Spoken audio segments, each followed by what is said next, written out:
Hi, Michelle Gardner here. I'm a volunteer at St. George's Church in Sydney, Nova Scotia, Canada.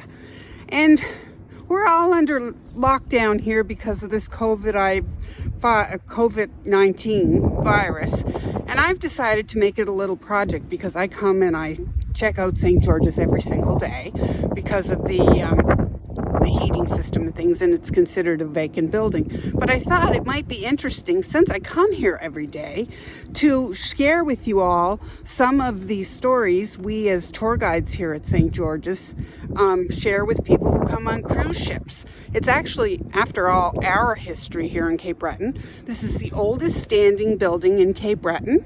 It was, in Sydney. It's the oldest church on Cape Breton Island.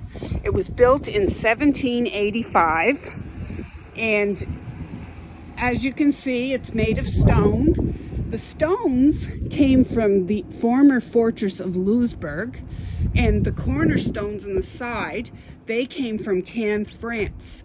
The stones that you see in the main wall were quarried here in Cape Breton Island, but the ones in the corner pieces came from Caen, France.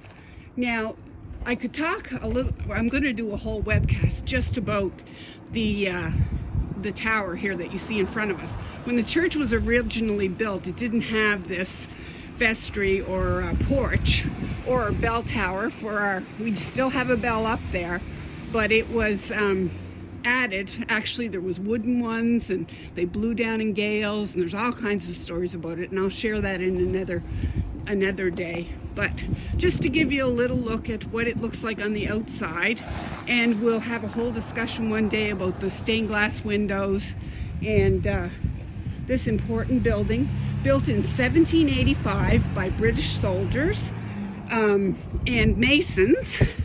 It was a garrison church, so that's a church for the military, and it took care of the needs of the military during colonial times when Cape Breton was its own colony. Now, the way you see the church look inside today, it looked nothing like this back in the day. That beautiful arch you see, that wasn't there. There just would have been a plain wall. There wouldn't have been any pews. And if you look right here, you can see these two plaques. And these plaques are original to the church. They would have been at the front. At the very front. So they would have acted like a prayer book for anybody who could pray. And actually what's written on them, I should have told you, is the Lord's Prayer, the Our Father, and the Apostles' Creed, and we have the 10 Commandments. And actually, if you look at commandment number 6, it says, "Thou shalt do no murder."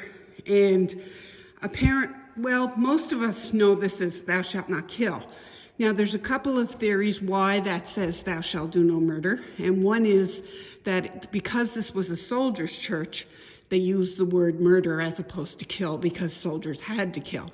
But we've also talked to scholars who have told us that it's closer to the original interpretation from the Hebrew text.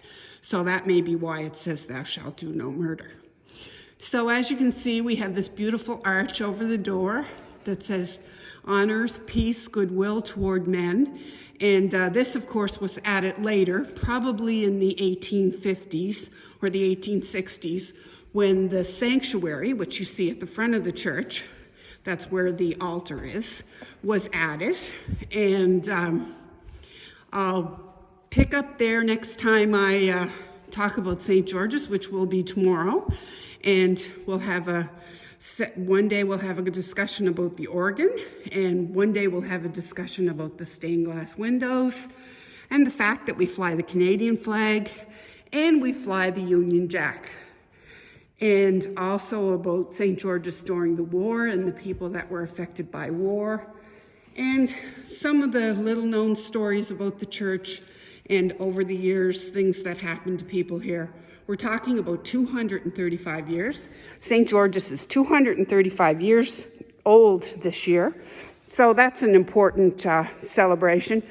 It's interesting that when we mark the dates of the founding of Sydney, we mark the dates of the founding of St. George's. So because it was the first real public building that was built in Sydney in 1785, of course, this is the 235th year for the city of Sydney. And if you look right here, this beautiful mosaic that was done for the bicentennial in 1985 hangs. 1785, 1985, St. George's Church.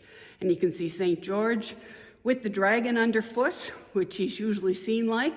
He's one of the oldest saints in the world, and there's a lot of folklore around him. He's not like saints that we know a lot of things about. He's a saint that comes from a lot of different stories, but he was apparently from the Mideast, and he is the patron saint of England and the patron saint of soldiers.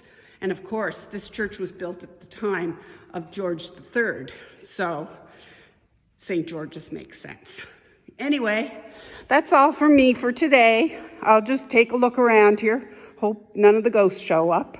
And I'll see you tomorrow. Have a great day. Bye-bye.